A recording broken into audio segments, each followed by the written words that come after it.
Terima kasih Anda masih menyaksikan CNN Indonesia Newsroom. Hasil survei Center for Strategic and International Studies atau CSIS menempatkan Anies Baswedan sementara unggul dalam simulasi duel elektabilitas melawan Ganjar Pranowo dan Prabowo Subianto. Dalam rilis survei terakhir CSIS yang dikutip dari cnnindonesia.com, meski Anies kalah dalam beberapa simulasi lain, namun ia tercatat unggul dalam semua simulasi duel. Dalam simulasi duel melawan Ganjar, Anies unggul dengan elektabilitas mencapai 47,8%. Anies menang dengan selisih 4% dari Ganjar yang mengantongi 43,9%. Sementara dengan Prabowo Subianto, Anies juga unggul dengan elektabilitas mencapai 48,6%, selisih sekitar 6% dengan Prabowo yang mengantongi 42,8%. Selain kalah dengan Anies, Ketua Umum Partai Gerindra itu juga keok dalam simulasi duel melawan Ganjar Pranowo yang mengantongi 47,2%. Prabowo kalah dengan selisih sekitar 2% dengan hanya mengantongi 45%. Survei CSIS dilakukan pada 8 hingga 13 Agustus 2022 terhadap responden berusia 17 tahun hingga 39 tahun yang diasumsikan sebagai pemilih muda. Penarikan sampel menggunakan multi-stage random sampling terhadap 1.200 responden di 34 provinsi. Margin of error sebanyak kurang lebih 2,84% dengan tingkat kepercayaan 95%.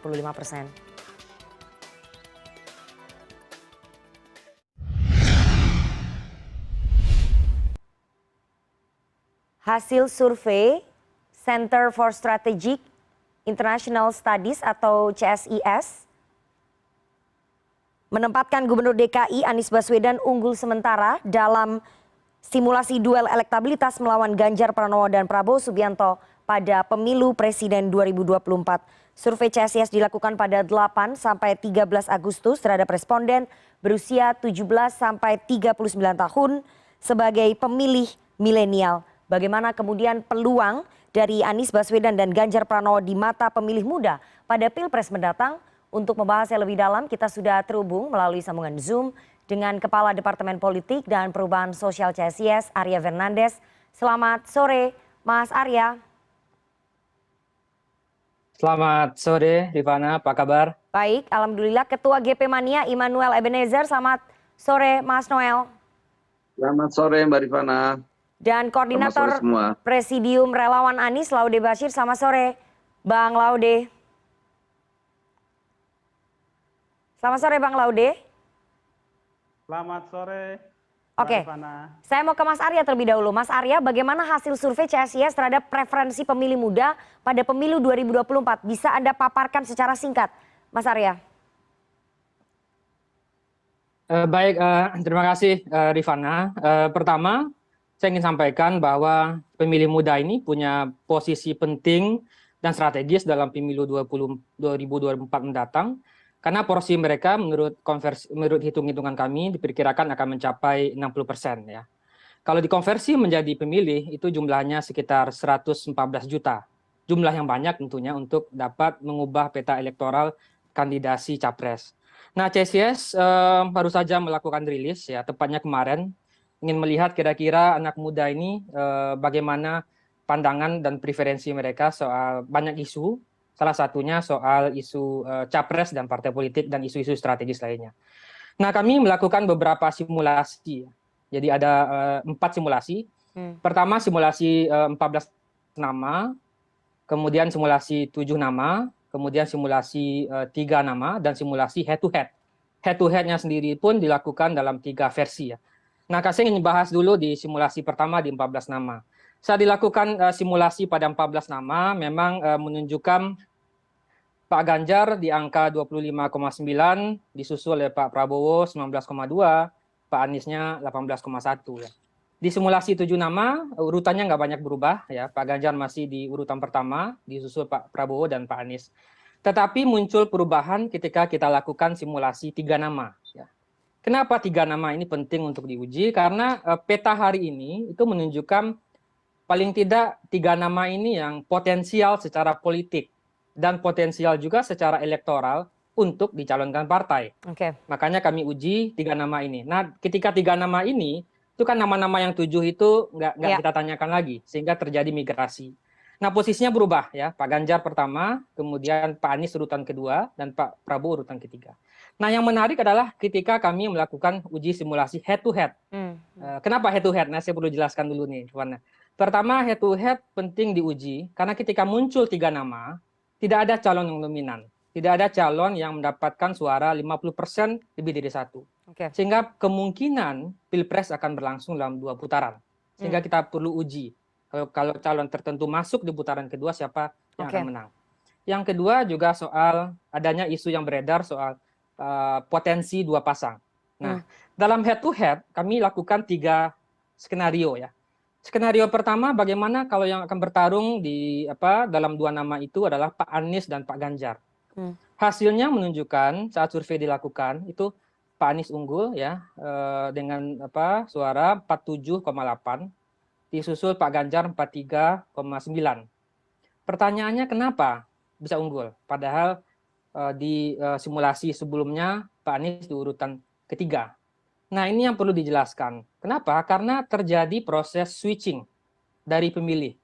Itu peralihan dukungan pemilih yang pada simulasi 2 namanya nggak ditanyakan lagi. Dan paling besar memang Pak Anies mendapatkan switching pemilih yang beralih dari masanya Pak Prabowo. Pak Ridwan Kamil juga, Pak Sandiaga, Pak Haidar segala macam. Nah, simulasi kedua, versi kedua skenario Pak Ganjar dengan Pak Prabowo. Situasinya sangat kompetitif ya, beda selisihnya sekitar 2%-an.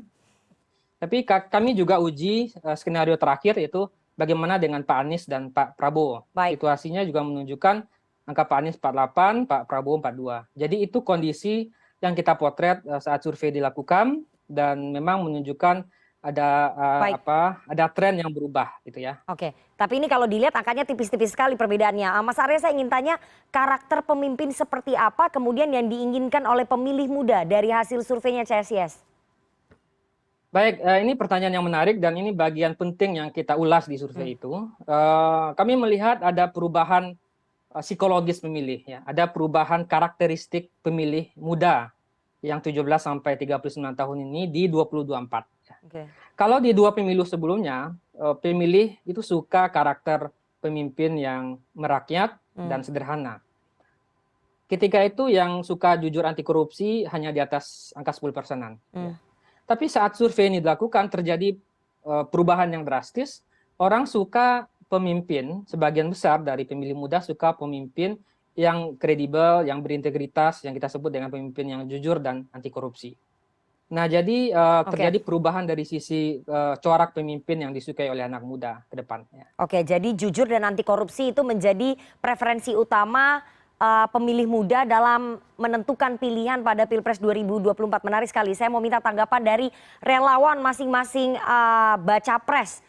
Belum jelas sih dapat tiket apa enggak, tapi tetap saya nyebutnya baca pres. Relawan masing-masing tokoh. Saya mau ke Bang Laude terlebih dahulu. Bang Laude Bashir, relawan dari Koordinator Presidium Relawan Anies. Bang Laude, apakah menurut Anda Anies Baswedan memenuhi kriteria pemimpin yang diinginkan oleh pemilih muda? Jujur dan tidak korupsi. Padahal kita tahu beberapa waktu lalu Pak Anies sempat diperiksa oleh KPK.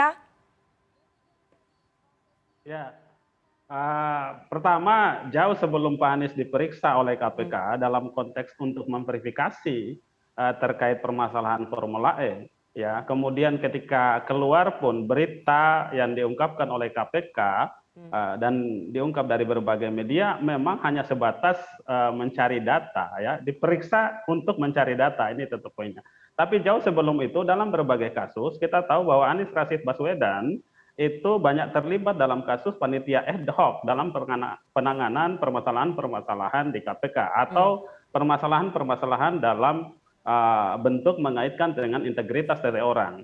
Kenapa Mas Anies banyak dilibatkan dalam kasus ini? Ya karena memang terbukti Anies Rashid Baswedan orang yang punya integritas.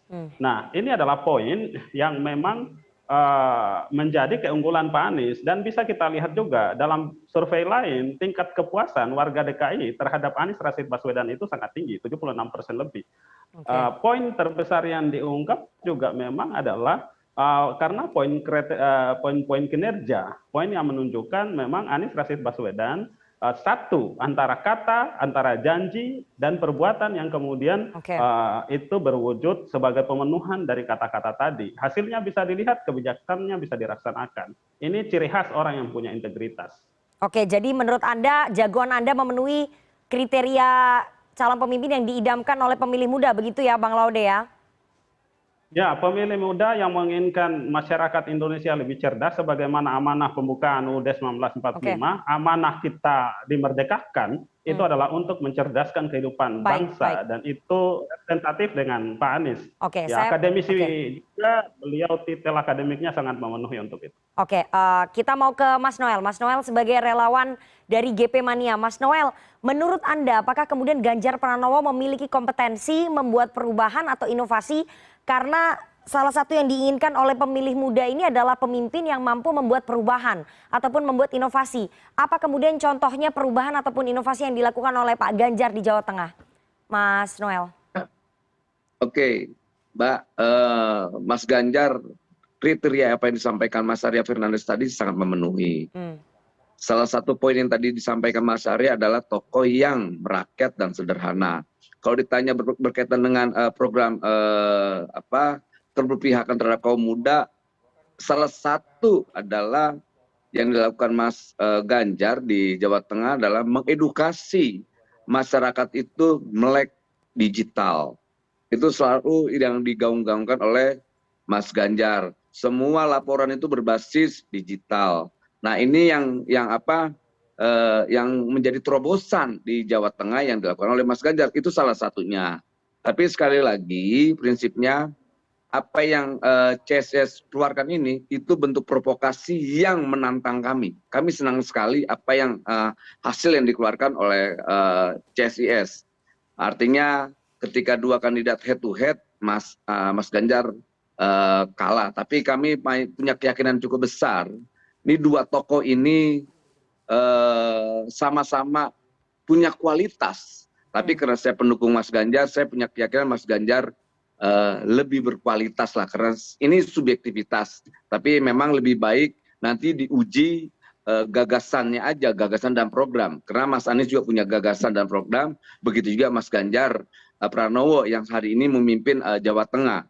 Dan posisi kami sampai detik ini meyakinkan bahwa Mas Ganjar, apa yang disampaikan Arya Fernandes tadi itu sangat-sangat memenuhi kriteria yang diinginkan oleh kelompok milenial. Oke. Ini yang menjadi faktor penting dalam pemilu 2024 nanti. Oke. Mas Noel, yang punya inovasi untuk melakukan melek digital kan bukan hanya Pak Ganjar. Di Jawa Barat, Kang Emil, Ridwan Kamil juga sudah melakukan hal yang sama. Dan di daerah lain juga sudah dilakukan, di DKI juga sudah dilakukan. Jadi inovasinya apa? Ini, kalau yang lain kan tidak nyapres. Yang nyapres kan ada dua, Mas Anies dan Mas Ganjar. Oke. Jangankan itu, di daerah juga bupati, tingkat wali kota, persoalan inovasi berbasis digital juga dilakukan. Oke. Tapi hari ini kan Mbak bertanya soal apa yang dilakukan. Nah, itu sudah dilakukan oleh Mas Ganjar.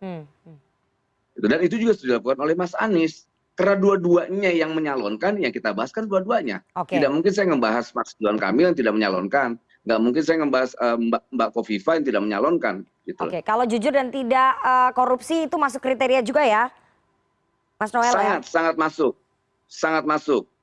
Mas Ganjar sampai detik ini tidak terbukti dan tidak korup. Karena salah satu yang dimusuhi oleh Mas Ganjar, karena Mas Ganjar tidak korup. Makanya ada beberapa elit, ya kita nggak mau sampaikan siapa elit-elit itu, yang hari ini begitu gencar melakukan penolakan terhadap Mas Ganjar. Salah satunya Mas Ganjar tidak bisa diajak korup.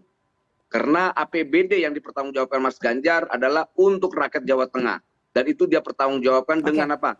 Dengan praktek, bukan dengan kata-kata. Oke, Bang Laude, apa sih sebetulnya inovasi yang sudah dilakukan oleh Anies Baswedan di DKI sehingga kemudian Anda melihat bahwa dia pantas untuk dipilih oleh pemilih muda? Kalau tadi Jawa Tengah dikatakan oleh Mas Noel itu punya inovasi melek digital begitu ya. Apakah DKI juga melakukan hal yang sama atau ada inovasi lainnya yang dilakukan, Bang Laude?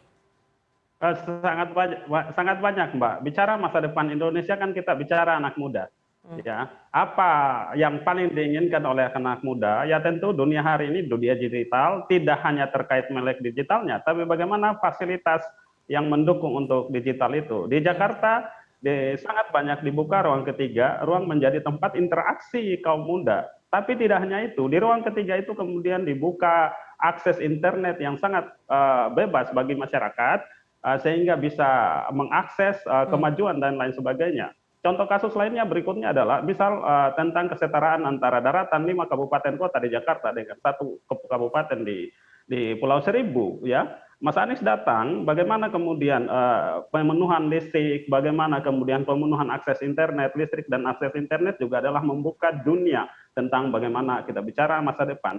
Kemudian hal lain lagi adalah dari karakter Mas Anies sangat terlihat ya, anak-anak muda yang mencintai, yang mengharapkan masa depan lebih cerdas, lebih sejahtera, lebih terbuka, itu sangat terlihat pada bagaimana seseorang punya kemampuan menarasikan idenya. Anies Rashid Baswedan ketika kita menyebut namanya sangat jelas sekali pada beliau ada ide besar. Setelah ide diturunkan menjadi desain operasional dan bagaimana kemudian desain operasional itu diwujudkan dalam karya nyata, ini sangat kelihatan.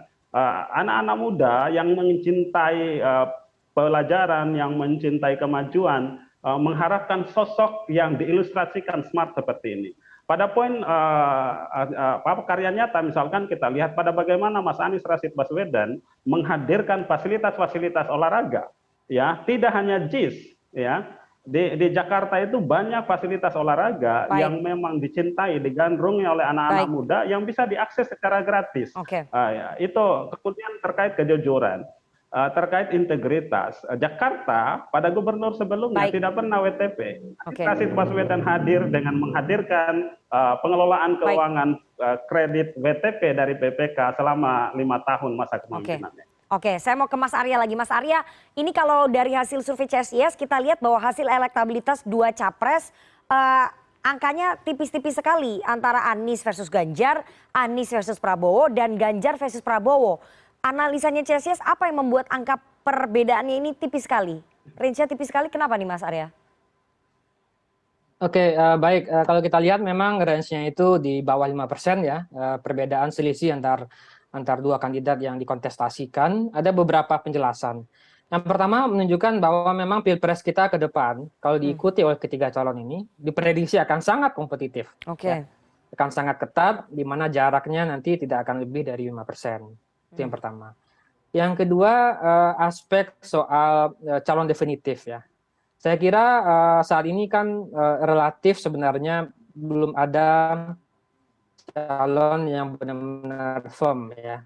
Maksudnya firm itu sudah mendapatkan tiket partai, dideklarasikan oleh partai koalisi partai ya. Kalau kita lihat Pak Prabowo memang sebelumnya pernah berkomunikasi dengan Partai Kebangkitan Bangsa, tetapi juga potensi retaknya juga sepertinya juga ada potensi ya, dan juga sekarang juga dari sisi Pak Ganjar dan Pak Anies juga masih berusaha keras untuk memastikan dan meyakinkan partai-partai politik untuk bisa memberikan tiket pencalonan.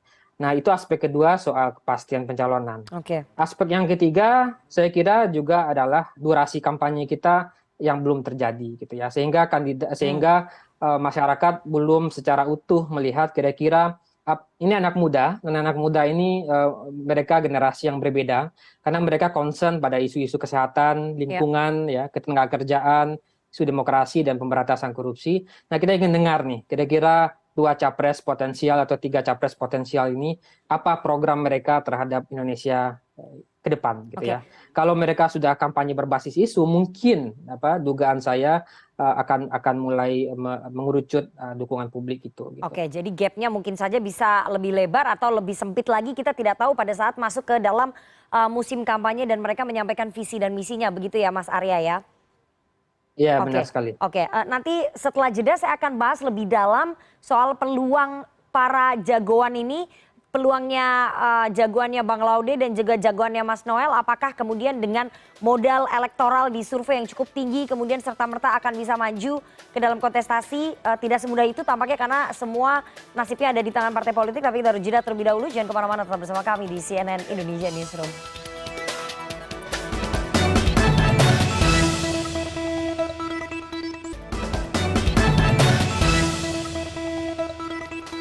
Anda masih bersama kami di CNN Indonesia Newsroom dan kita akan lanjutkan perbincangan kita dengan para narasumber. Saya mau ke Bang Laude. Bang Laude, dari hasil survei CSIS kan terlihat bahwa jagoan Anda Pak Anies Baswedan ini unggul secara elektoral saat head to head melawan Prabowo Subianto dan juga Ganjar Pranowo. Apakah ini kemudian membuat relawan yakin bahwa Anies akan dapat tiket maju Pilpres?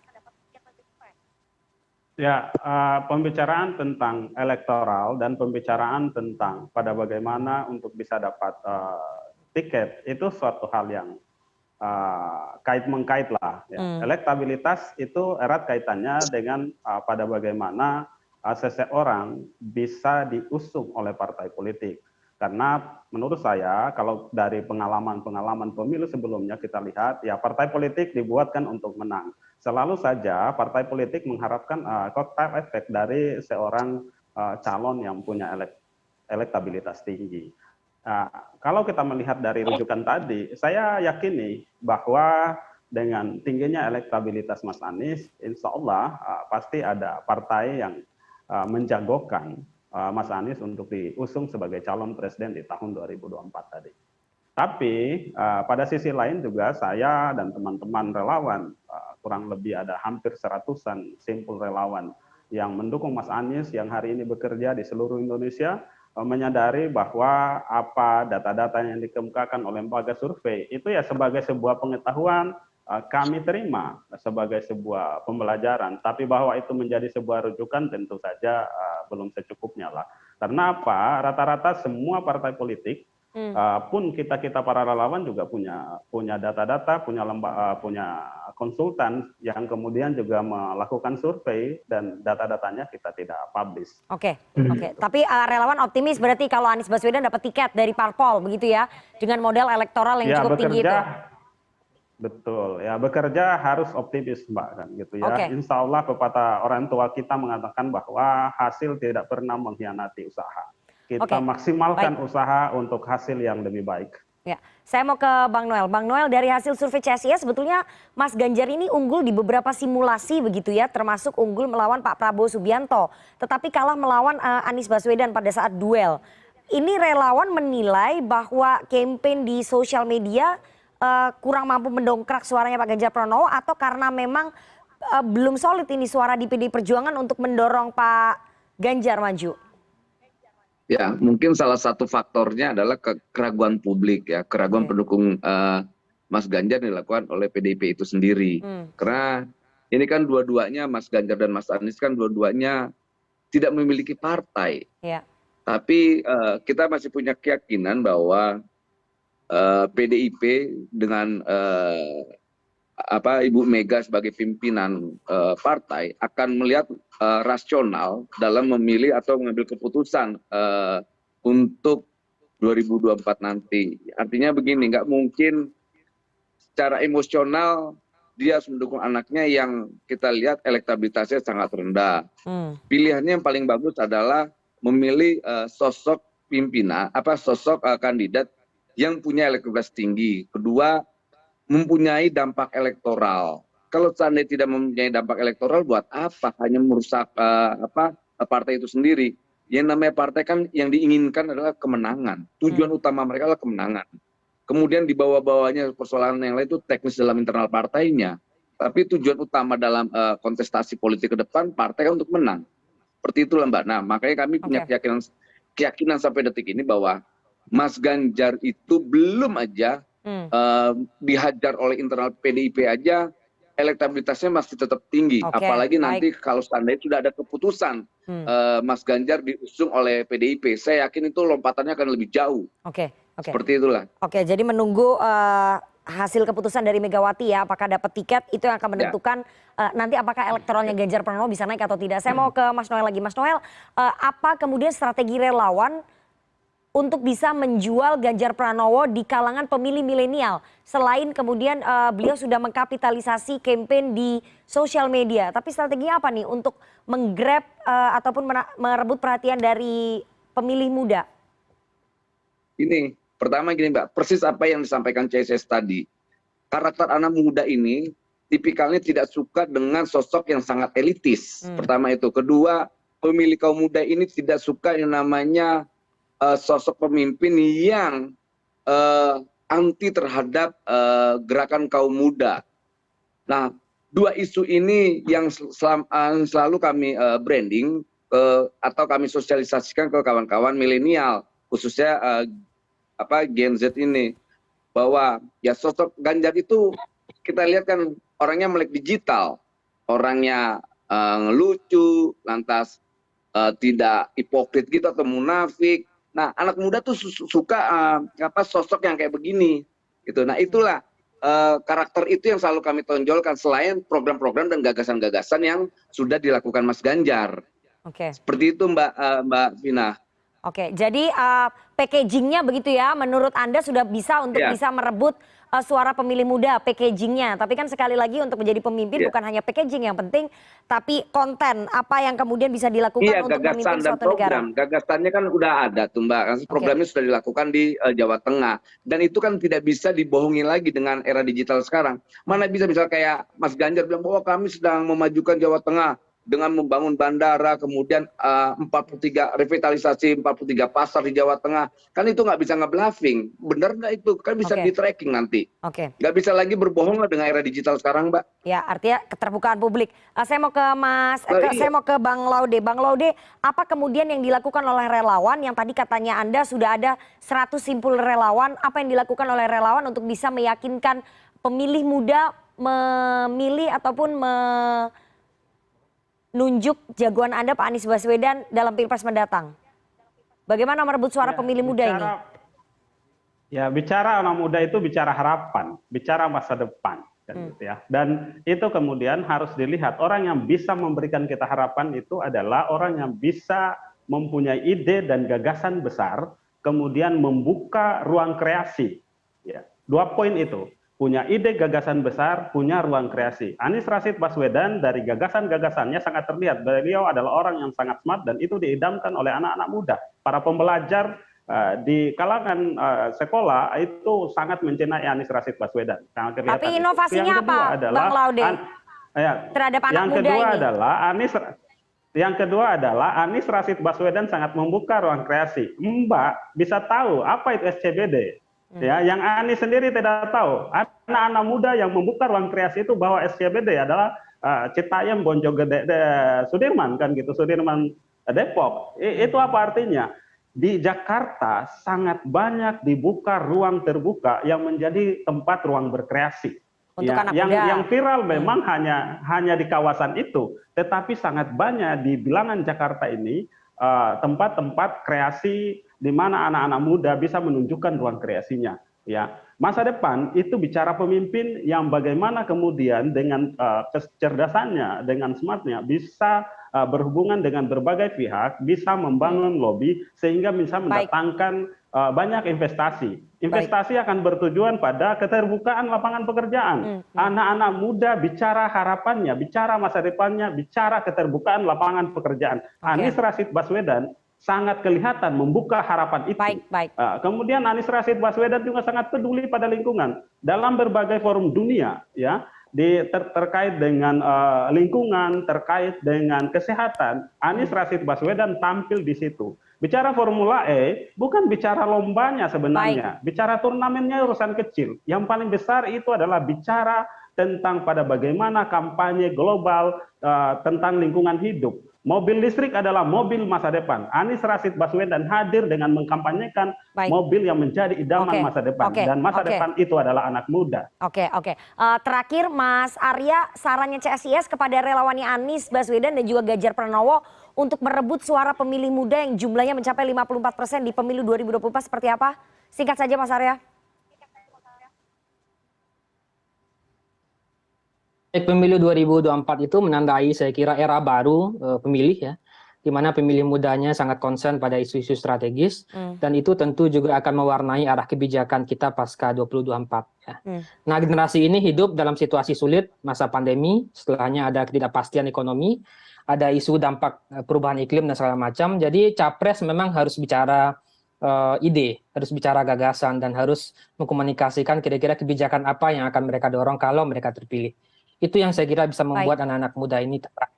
Jadi fokus kepada isu-isu yang kemudian menjadi concern anak-anak muda itu adalah poin pentingnya begitu ya yang perlu dilakukan oleh Anies Baswedan dan juga Ganjar Pranowo untuk bisa merebut suara pemilih muda yang jumlahnya 54% di pemilu 2024. Terima kasih sekali 3 orang narasumber yang sudah bergabung pada sore hari ini. Ini belum masa kampanye tapi sudah pada jualan semua. Tadi relawannya Mas Anies dan juga relawannya Mas Ganjar, semoga dua-duanya dapat tiket. Karena percuma sudah jualan, sudah mempromosikan, ternyata nggak dapat tiket, itu juga nasibnya ada di tangan partai politik. Terima kasih Kepala Departemen Politik dan Perubahan Sosial CSIS Arya Fernandes. Kemudian ada Ketua GP Mania Immanuel Ebenezer dan juga Koordinator Presidium Relawan Anies ada Laude Bashir. Sehat selalu Bapak-bapak, terima kasih sudah bergabung sore hari ini. Terima kasih. Assalamualaikum. Terima Terima kasih. kasih Laude, Mas Arya, Terima kasih Mas Noel, Mas Laude. Mbak Vina. Dan informasi terkini lainnya akan kami hadirkan sesaat lagi. Tetaplah bersama CNN Indonesia Newsroom.